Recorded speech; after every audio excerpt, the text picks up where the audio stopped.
Hello friends, இந்த வீடியோவில் என்ன பார்க்க போகிறோம் அப்படின்னா, இது வந்து பார்த்தீங்கன்னா துளசி நரசிம்மர் கோயிலேருந்து துளசி மாலை வந்து அதாவது புது மாலை போட்டாச்சு அப்படின்னோடனே பழைய மாலையெல்லாம் ஓரமாக எடுத்து வச்சாங்க. அந்த மாலையெல்லாம் நான் எடுத்துகிட்டு வந்துடுவேன். எதுக்காக எடுத்துகிட்டு வரேன் அப்படின்னா, எடுத்துகிட்டு வந்து அதுலேருந்து வந்து பிரித்து எடுக்கிறது ரொம்ப கஷ்டமானது. ஏன்னா மாலை வந்துட்டு நல்லா கட்டிப்பாங்க. அதை ஃபுல்லாகவே பிச்சு அந்த காம்பெல்லாம் எடுத்து போட்டு இந்த மாதிரி எடுத்து வச்சுக்கிடுவேன்.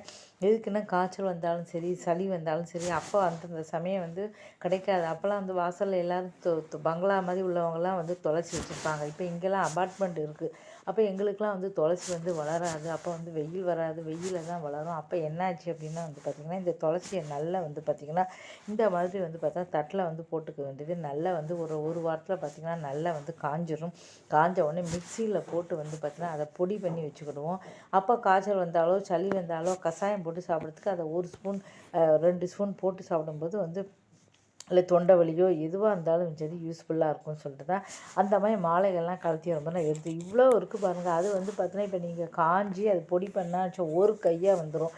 இப்படி ஒவ்வொருத்தரையும் வந்து நான் எடுத்துகிட்டு வருவேன். ஏன்னா அந்த காய்ச்சல் அந்த சமயம் வந்து பார்த்தீங்கன்னா உங்களுக்கு துளசி வந்து கிடைக்காது, கஷ்டம். அதே மாதிரி வந்து பார்த்திங்கன்னா உங்களுக்கு குளிர்காலத்துலாம் துளசி வந்து வாடிடும். இதுனா எப்போனாலும் கிடைக்கும். எப்போ கோயிலுக்கு போனாலும் இந்த மாதிரி ஒரு துளசி கிடைக்கும். உங்களுக்கு துளசி கிடச்சிச்சு அப்படின்னா அதை வேஸ்ட்டு பண்ணாதீங்க. உடனே வீட்டுக்கு வந்து எடுத்து வச்சுருங்க. இப்போ கோயிலெல்லாம் பழைய மாலையெல்லாம் ஓரமாக எடுத்து வச்சுருவாங்க.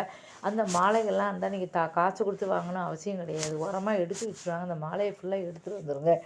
எடுத்து வந்து இந்த மாதிரி வீட்டில் காய வச்சு நல்லா வந்து மிக்சியில் திரித்து வந்து வச்சுக்கோங்க. காய்ச்சல் வந்தாலோ சளி வந்தாலோ உங்களுக்கு வந்து இந்த மாதிரி 1 படி 2 படி போட்டு யூஸ் பண்ணிக்கலாம். இதை மாதிரி தான் நான் வந்து வருஷ கணக்காக இதை மாதிரி தான் சேவ் பண்ணி வச்சுருக்கேன்.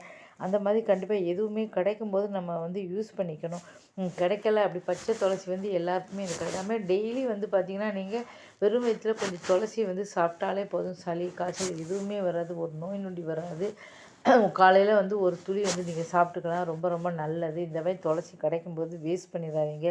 சரி கிடைக்குதான்ட்டு கண்டிப்பாக நான் அப்படி தான் வந்து பண்ணிக்கிட்டு இருக்கேன். 1 வருஷம் 2 வருஷம் எப்போனாலும் எப்போ கோயிலுக்கு போய் மாலை எடுத்து வந்தாலும் இந்த மாலையை வந்து பேக்கில் எடுத்துகிட்டு வந்து இந்த மாதிரி உதுத்து வந்து போட்டு அதை நல்லா காய வச்சு ஏற்கனவே என்கிட்ட வந்து பொடி இருக்குது. என் பொண்ணு இப்போ ஹாஸ்டலில் இருக்கா. என் பொண்ணு ஹாஸ்டலில் இருக்கா. அவளுக்கு அங்கே சளி பிடிச்சா துளசி கிடைக்காதுன்னா அதை நல்லா பொடி பண்ணி அவளுக்கு நான் கொடுத்து விட்ருக்கேன். ஒரு டப்பாவில் கொடுத்து விட்ருக்கேன்.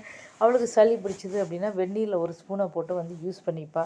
நம்ம மட்டும் கிடையாது, யாராவது பக்கத்தில் தெரிஞ்சவங்க இருந்தால் கூட கொடுக்கலாம். இப்போ ஹாஸ்டல்லலாம் வந்து துளசி கிடைக்காது. நான் கொடுத்து விட்ருக்கேன் ஒரு டப்பாவில். இதுக்கு முன்னால் நிறைய வச்சுருந்தேன், அவளுக்கு கொடுத்து விட்டுட்டேன்.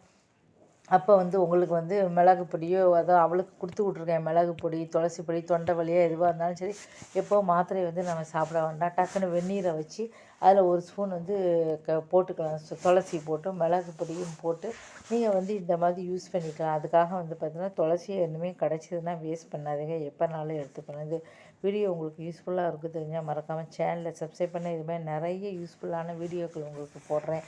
சமையலுடைய எல்லாரும் பார்த்து ஆதரவு கொடுங்க. நன்றி, வணக்கம்.